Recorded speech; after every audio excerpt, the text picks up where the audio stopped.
दोस्तों, आज मैं आपको ब्लैक होल के बारे में ऐसी जानकारी देने वाला हूँ जो आप अभी तक नहीं जानते होंगे। क्या है ब्लैक होल? ब्लैक होल क्यों और कैसे बनते हैं? मैं करवाने जा रहा हूँ आपका सामना ब्लैक होल के अनसुने और अनसुलझे रहस्यों से। ब्लैक होल अंतरिक्ष में सबसे अजीब और सबसे आकर्षक चीजों में से एक है। ब्लैक होल अंतरिक्ष में एक ऐसी जगह है जहां गुरुत्वाकर्षण इतना अधिक ताकतवर है कि प्रकाश भी बाहर नहीं निकल पाता है। ब्लैक होल तब बनते हैं जब एक विशाल तारा मर जाता है। अधिकांश ब्लैक होल आकाशगंगाओं के केंद्र में पाए जाते हैं। एल्बर्ट आइंस्टीन ने पहली बार 1916 में अपने सामान्य सापेक्षता के सिद्धांत के साथ ब्लैक होल के अस्तित्व की भविष्यवाणी की थी। ब्लैक होल शब्द का इस्तेमाल कई साल बाद 1967 में अमेरिकी खगोलशास्त्री जॉन व्हीलर द्वारा किया गया था। ब्लैक होल शब्द की उत्पत्ति के दशकों बाद भी ब्लैक होल को केवल सैद्धांतिक वस्तुओं के रूप में जाना जाता रहा है। आइंस्टीन ने ब्लैक होल के अस्तित्व की खोज नहीं की थी। हालांकि उनका सापेक्षता का सिद्धांत ब्लैक होल के होने की भविष्यवाणी करता है। आइंस्टीन क्रांतिकारी समीकरणों का उपयोग करने वाले और ये दिखाने वाले पहले व्यक्ति थे कि ब्लैक होल वास्तव में मौजूद हो सकते हैं। ब्लैक होल से प्रकाश बाहर नहीं निकल सकता। लोग ब्लैक होल नहीं देख सकते। वे अदृश्य हैं। विशेष उपकरणों के साथ स्पेस टेलीस्कोप ब्लैक होल खोजने में मदद कर सकते हैं। नई टेक्नोलॉजी के साथ विशेष उपकरण जैसे जेम्स वेब तथा हबल टेलीस्कोप आदि ये देख सकते हैं कि कैसे ब्लैक होल के बहुत करीब स्थित तारे अन्य तारों की तुलना में अलग तरह से कार्य करते हैं। यदि सूर्य को समान द्रव्यमान के ब्लैक होल से बदल दिया जाए तब पृथ्वी सूर्य में समाहित नहीं होगी। ये ब्लैक होल की परिक्रमा करना जारी रखेगी क्योंकि यह आज सूर्य की परिक्रमा करती है।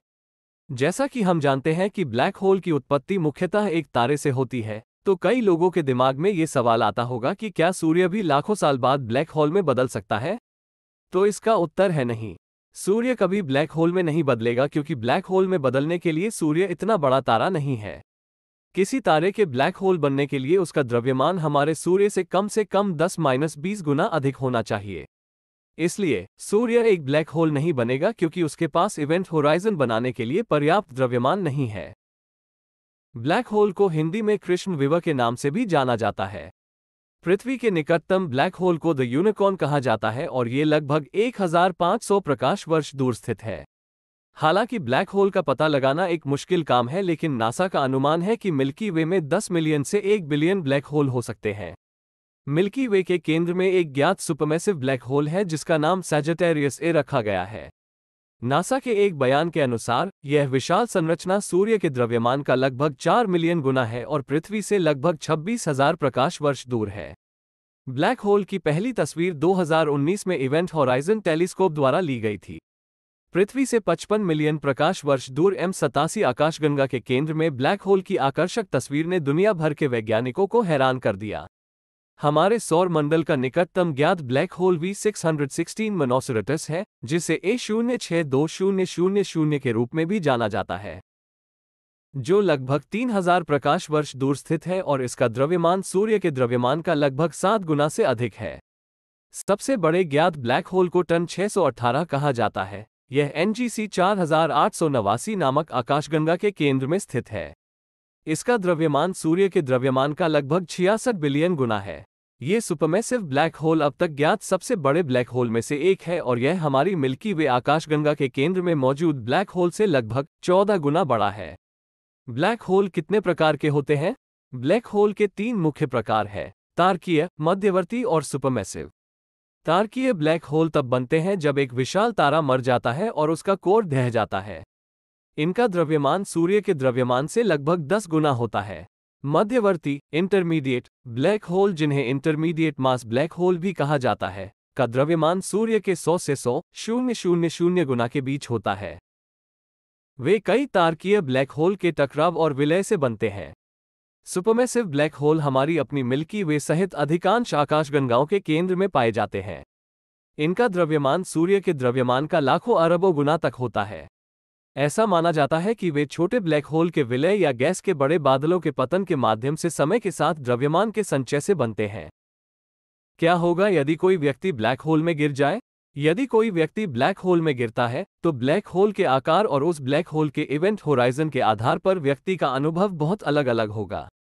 एक बार जब कोई व्यक्ति या कोई भी वस्तु इवेंट होराइजन को पार कर लेगा तो वह कभी वापस नहीं लौट सकेगा। तथा साथ ही व्यक्ति को समय के फैलाव का अनुभव होगा और व्यक्ति के लिए समय बेहद धीमा हो जाएगा क्योंकि वह इवेंट होराइजन के करीब पहुंच जाएगा और एक बार जब वह इसे पार कर लेगा तब समय लगभग रुक सा जाएगा। ब्लैक होल कोई वैक्यूम क्लीनर नहीं है जो अपने आसपास की हर चीज को अपने में समाहित कर ले। वे केवल उन चीजों को प्रभावित करते हैं जो उनके बहुत करीब आते हैं और इवेंट होराइजन को पार कर लेते हैं। ये हो सकता है कि आप किसी दूसरे ग्रह पर जीवन की तलाश में निकले हों या फिर अंतरिक्ष यान से बाहर निकले हों और तभी ब्लैक होल की चपेट में आ जाएं और उसमें गिर जाएं। ऐसे में आपके साथ क्या होगा, इसकी कई संभावनाएं हैं। मतलब ये कि एक बात तो स्पष्ट है कि ब्लैक होल में गिरने के बाद आप ब्लैक होल की बाहरी सतह पर जलकर राख हो सकते हैं या फिर उसके अंदर आसानी से पहुंचकर अनंत गहराइयों में खो सकते हैं। इवेंट होराइजन क्या है? इवेंट होराइजन एक ब्लैक होल के चारों ओर की सीमा है। ये बिना किसी वापसी के बिंदु को चिन्हित करता है जिसके आगे ब्लैक होल का गुरुत्वाकर्षण खिंचाव इतना मजबूत हो जाता है कि कुछ भी इससे नहीं बच सकता, यहां तक कि प्रकाश भी नहीं। इसे अंधेरे का बिंदु भी कहा जाता है क्योंकि इसके भीतर से कोई प्रकाश नहीं निकल सकता। ब्लैक होल स्पेस में वो जगह है जहां भौतिक का कोई नियम काम नहीं करता। मतलब समय और स्थान का कोई मतलब नहीं है। यहां बस गुरुत्वाकर्षण और अंधकार है। इसका गुरुत्वाकर्षण इतना शक्तिशाली होता है कि जिसकी आप कल्पना नहीं कर सकते हैं। इसके खिंचाव से यह प्रकाश को भी अवशोषित कर लेता है। मतलब ये कि इसमें जो भी डाला वो बाहर नहीं निकलेगा।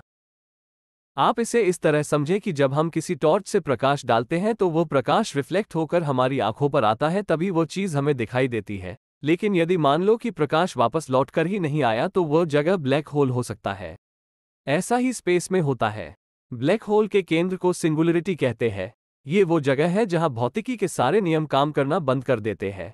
ऐसा इसलिए होता है क्योंकि सिंगुलरिटी में द्रव्यमान बहुत ज्यादा होता है और आयतन बहुत कम। ब्लैक होल का द्रव्यमान हमारी कल्पना से परे है।